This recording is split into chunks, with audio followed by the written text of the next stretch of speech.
Ito ang Wow Trending. Kung si Martin Tambaluslos Romualdez ay isang House Speaker, ang asawa naman niya ay ang chair ng House Committee on Accounts. The committee jurisdiction is the internal budget of the House, which include the following: accounting, budget preparation, disburse financial operation and submission and approval.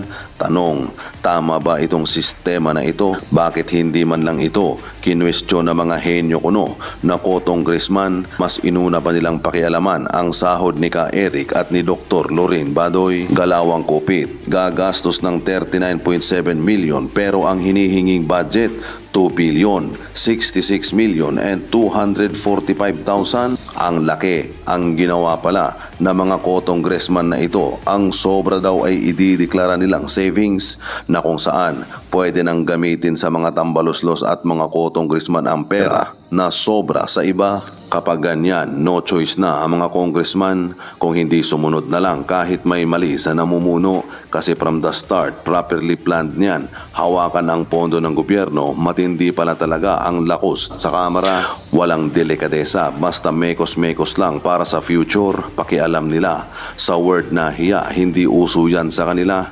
Grab the opportunity hanggat nasa pwesto pa. Fast track ang pondo na gagamitin sa 2028. Mga walang hiya, talo pa ang Bangko Sentral, hawak nila ang pera sa gobyerno, lahat maligaya. Time to be millionaires. Magbigay-pugay sa ating mahal na hari at reyna ng Crocodile Farm. Bagong Pilipinas, bagong mukha. Tama nga, ang tawag ay House of Tambaluslos. Kanila lahat, pati pera natin, walang kukontra or magtanong. Sure yan, either kulong or may kaso ka. Husband and wife, handling two major important position in House of Representative. Parang may conflict of interest ang ganyang sistema at prone to corruption.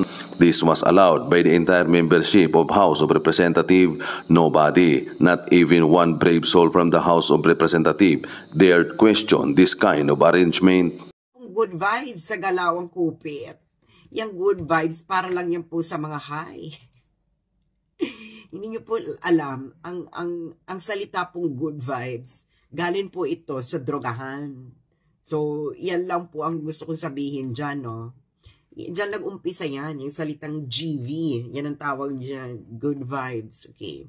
So, pupunta na tayo dito sa Galawang Kupit. Okay. So, ako, mga friends, sa totoo lang, ang stand ko dyan sa legislative franchise hearing ng Kongreso laban sa SMNI is the same stand that I had during the franchise hearing ng ABS-CBN noon. Ang franchise ay ito po ay isang pribilehiyo na ibinibigay ng Kongreso at ang Kongreso rin po ay may karapatan na tanggalin ang franchise, hindi kabigyan ng franchise, etc. Anong dahilan nila? Well, kung makakita sila ng dahilan. Yun lang ano doon, no? They don't need proof beyond reasonable doubt dahil nga privilege ito, ang franchise. So, anyway, so dediretso ngayon tayo dito sa chikahan. So, doon sa unang, alam niyo naman yung nangyari sa legislative franchise hearing ng Kongreso laban sa SMNI, pero hello muna sa mga taga-Almere, Buiten, the Netherlands. Ayan. So, eto na nga. Okay?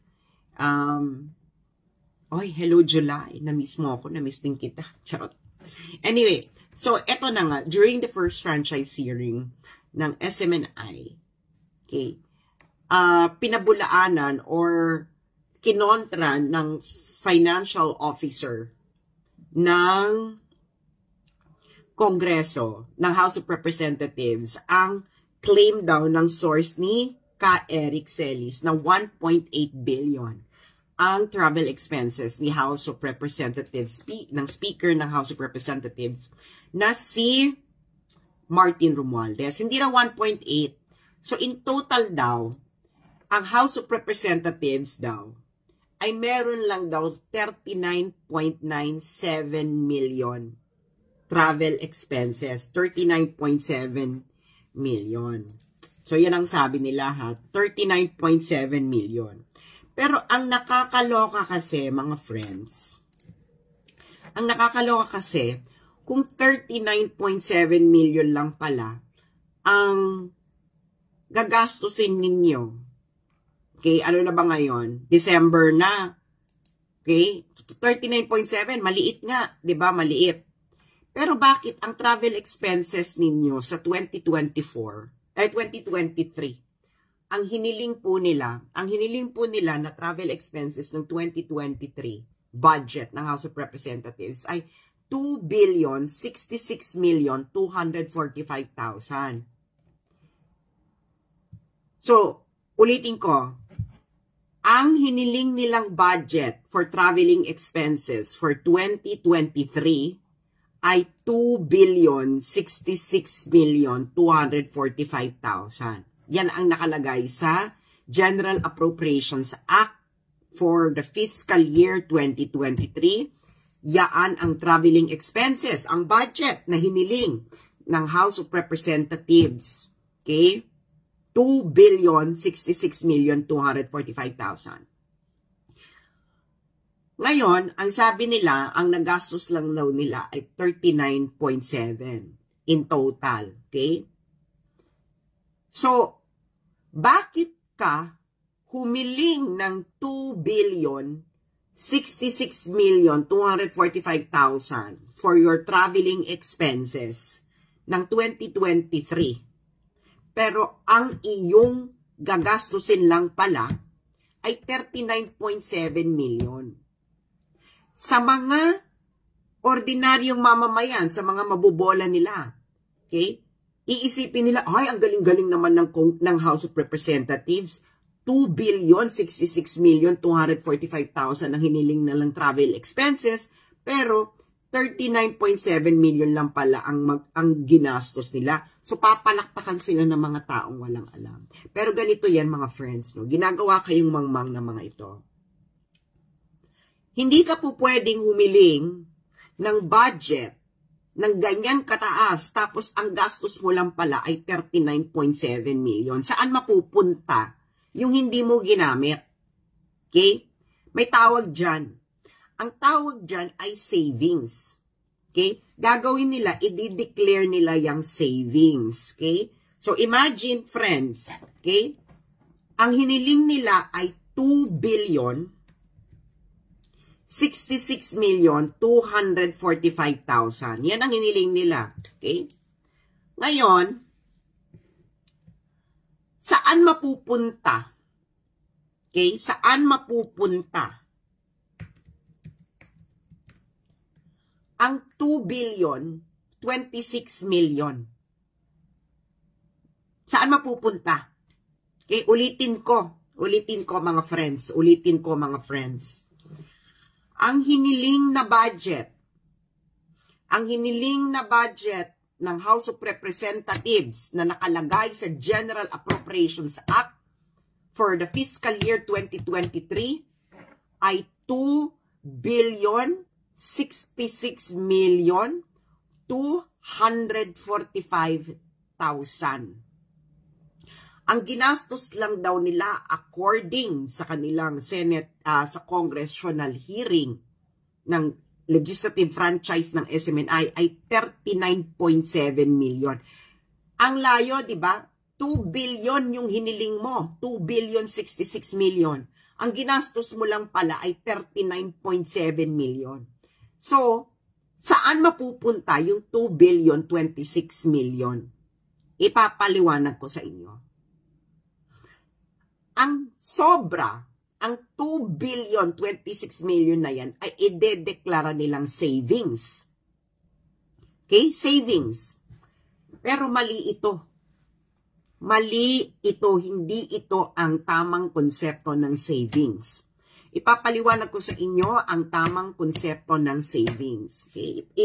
Kung kayo gusto ninyo pang malaman ng inyong mga kainuman, kasama sa bahay, kaibigan, ang galawang kupit na ito ng Kongreso ay i-share nyo lamang ang live na ito. Kung wala kayong pakialam, okay lang din naman. Okay. So, i-declare nilang savings yung 2,026,000,000. Hindi yan ang tamang konsepto ng savings. Ang tamang konsepto ng savings ay ganito. Halimbawa, humiling ka ng budget na 10 million for 50 laptops. Okay? Tapos, bumili ka ng 50 laptops. And because ang galing ng procurement mo, nakakuha ka ng mas mura o magandang deals, ang nagastos mo lamang for 50 laptops ay 9 million. Yung 1 million na yon, savings yon. Yun ang totoong konsepto ng savings. Okay? Kasi, binili mo yung 50 na laptop according to your plan. Kaya ka nga binigyan ng budget na 10 million dahil sabi mo, 10 million ang magagastos sa 50 laptops. Eh dahil doon ay nakakuha, pero magaling ang procurement mo, nagkaroon ka ng magandang deals, 9 million lang nagastos. Yung 1 million na yun savings. Ito ang maling konsepto ng savings. Humiling ka ng 10 million for 50 laptops. Pero, ang nabili mo ay 30 laptops for 9 million. Yung sobra doon, hindi yung savings. Ibig sabihin, may mali. May mali sa lahat. Pagkuha mo ng budget, pag-request mo ng budget kasi poor planning. Ikalawa is baka kinupit. Diba? Bakit ka 30 laptops, 9 million? Diba? Hindi, yung natira doon, hindi yung savings. Sa inyong mga pang-araw-araw na buhay, sa mga magulang na nandito, alam nyo ang galawang kupit na ito, lalo na ng mga magulang. Lahat tayo naging estudyante, so siguro kahit isang beses sa isang buhay natin ay ginawa natin ito. Halimbawa sa school, ang school project ay 150 pesos. Tapos pupunta ka kay nanay or tatay, hihiling ka ng 500 pesos. Pero hindi mo sabihin kay nanay na 150 pesos lang yung ginastos mo. Yung natitira doon, i-declare mo savings. Kupit ang tawag doon. So itong kongreso, humiling sila ng 2,066 million. Okay, 2,066 million for 2023 for traveling expenses alone. 39.7 million lang pala ang kaya nilang gastusin, which is reasonable. So ngayon, yung matitira dyan, i-declare nilang savings. Ngayon, mga friends, ang savings kasi, pag dineclare mo yung savings, pwede mo na yung gamitin sa ibang bagay. Okay? Isang dating auditor ng government department, sinabihan ako na practice talaga nila yan. Okay? Practice talaga nila yan. Ang ginagawa, at the end of the year, paghahati-hatian yan. Kuha nyo na. Na-declare ang savings, gagamitin sa ibang bagay na nandun sa budget at paghahati-hatian nila. Yan ang katotohanan dyan. Kasi sa tamang budgeting, kung sa 2023, 39.7 million lang ang nagastos mo. Sa 2024, dapat ang budget mo ay malapit dun sa ginastos mo the previous year. Kung 39.7 million lang, dapat sa 2024, ang hihilingin mo lang budget, siguro pwede ka nang bigyan ng maximum na 100 million. Okay, nandyan na yung contingency. Okay. Pero mga friends, ganito kasalaula itong mga buwaka ng inang ito. Ang hinihiling nilang budget, okay, sa 2024, handa na ba kayo? Okay? According to the National Expenditure Program, kahit 39.7 million lang pala ang kaya nilang magastos sa kanilang travel expenses, at yan ay ayon sa financial officer ng House of Representatives, sinabi niya yan under oath. Bakit ang hinihiling nyo sa 2024 ay 1.3 billion? Okay, 1,333 million. Bakit yan ang inihiling ninyo? 39.7 lang pala ang kaya nyong gastusin. So sa makatuwid, para kayong mga estudyante, okay, lahat tayo naging estudyante, alam natin itong galawang ito, na humihiling kay nanay at tatay ng 500 pesos. Pero ang school project lang pala ay 150 pesos. Bakit ganun ang galawan ng estudyante? Dahil nga, yun ay kupit. Okay? Gustong kumupit. Kayo dyan, sa House of Representatives, ginagawa ninyo yan dahil gusto ninyo yung kumupit. Wala pong rason kung bakit kayo hihiling ng 1.3 billion for traveling expenses ng 2024 kahit ang according sa inyo, ang nagastos nyo lamang ay 39.7 million. Tama? Dekada na itong practice na ito, matagal na ito. Ayaw nyong baguhin. Bakit ayaw nyong baguhin? Dahil nga, ang sarap-sarap ng buhay ninyong kinukupit ang perang pinaghirapan ng bawat isang manggagawa, ng mga pulis, ng mga militar, ng mga sales lady, ng mga OFWs. Yan ang katotohanan dyan. Kaya ayaw ninyong baguhin,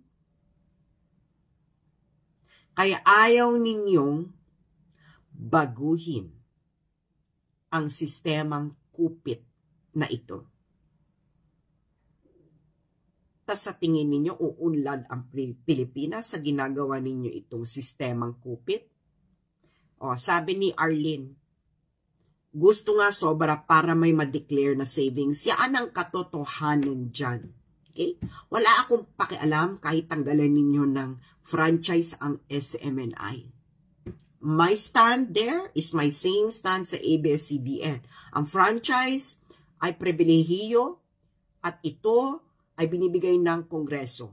At ang Kongreso ang may karapatang mag-analyze kung ang franchise ay nilalabag sa kung anumang paraan. So wala akong pakialam dyan. Tanggalan nyo ng franchise ang SMNI. Kung gusto ninyo, go. Katulad ng nangyari sa ABS-CBN, go.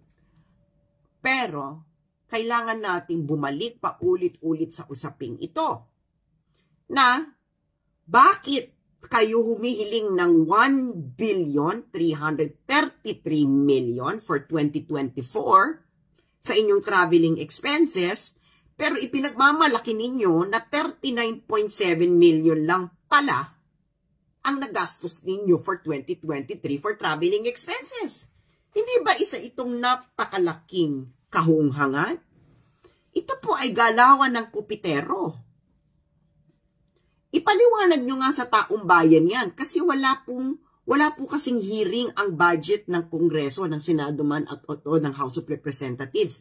Wala kayong makikita dyan na pauupiin at uusigin. Kasi nga, sila rin ang nagbibigay ng budget nila.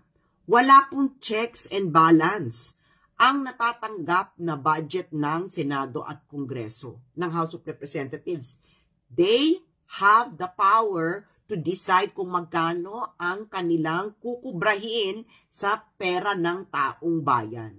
Wala kang makikitang pauupuin nila dyan at uusigin kung bakit 39.7 million ang ginastos lang pala nila ng 2023 pero humingi sila ng 1.3 billion for 2024.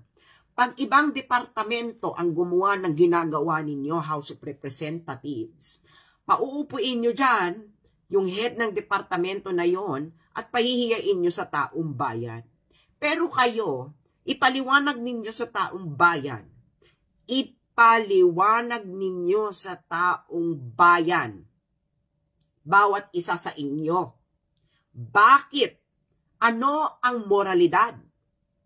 Na humihingi kayo ng 1.3 billion for traveling expenses sa 2024, pero ang nagastos nyo lang pala sa 2023, according to you, ay 39.7 million. Hindi ba isa itong malaking kahunghangan, kalapastanganan sa bayan? Diba? Oh, sabi ni Concepcion na ulaw pa sila from 2.66 billion to 1.399 billion. Alam nyo kung bakit?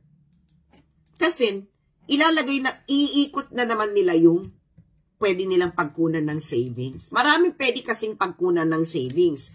Katulad na dyan, merong nakalagay professional services. Ang malaki ng professional services, ha? May extraordinary funds. Pwede nilang ikot-ikutin yung iba dyan. Okay? Pero yun ang malaking question. Bakit kayo humihingi ng 1.3 billion for 2024? 39.7 million lamang ang inyong nagastos for traveling expenses. Hindi po ito fake news, mga congressman. Ito talaga ay sinabi ninyo sa hearing ng House of Representatives. Itong nakalagay sa dokumento sa General Appropriations Acts for the year 2023 as a National Expenditure Program for 2024. Ang hinihiling ninyong traveling expenses for 2024 ay 1.3 billion. Ang kaya nyo lang palang gastusin ay 39.7 million. So saan nyo ngayon? Bakit ganun kalaki ang hinihiling ninyo? It's not even 50% of your actual expenses ang hinihiling ninyong budget, not even 50% more. Okay? 1.3 billion is how many percentage more sa inyong actual expenses? 'Di ba? 'Di ba? So, ano ngayon ang dahilan ninyo? Kayong mga nakikinig sa akin, pag-usapan ninyo sa inyong inuman, sa inyong kapagkainan, itanong ninyo sa inyong mga sarili, tama ba ito na ikaw ay may actual expenses lamang na 39.7 million, pero ang hihingin mong budget ay 1.3 billion? Tanungin ninyo ang inyong mga sarili kung may mga konsensya pa tayo bilang isang Pilipino. Tanggap ba natin to? Ganito na ba kasama ang budhi natin ng mga Pilipino? Tanggap natin na sasabihan tayo na 39.7 million lang pala ang kanilang travel expenses. Pero ang hihilingin nilang budget sa inyo, sa inyo, kasi kayo ang nagbibigay ng budget at pinaghirapan ninyo yan. Di ba, nagkautang-utang na nga kayo sa Bombay eh. Di ba, lubog na nga kayo sa utang. Di ba, dahil imbes na gamitin ninyo yung pinambayad ninyong buwis sa mas may importante pang bagay kaysa ilagay sa bulsa ng mga buwayang ito, binabayad nyo pa ng tax, ng income tax, at religious kayo nagbabayad ng income tax. So, kinukuha nila to sa inyo. So, tanungin ninyo sa inyong mga sarili. Diba? Tama ba na ang kongreso, ang congressman, mga congressman na ito, ay hihiling sa inyo, kukuha ng pera sa inyo, sa pera ng taong bayan, ng 1.3 billion for traveling expenses, pero ang tunay lang pala nilang expenses ay nasa 39.7 million lang. Tama ba yan? Tama ba yan? Diba?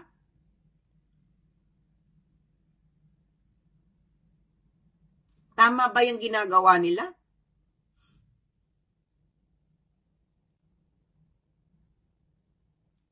$39.7 million lang ang expenses nyo. Ang inihiling yung traveling expenses for 2024, 1.3 billion. Ipaliwanag nyo nga yan. Anong logic niyan?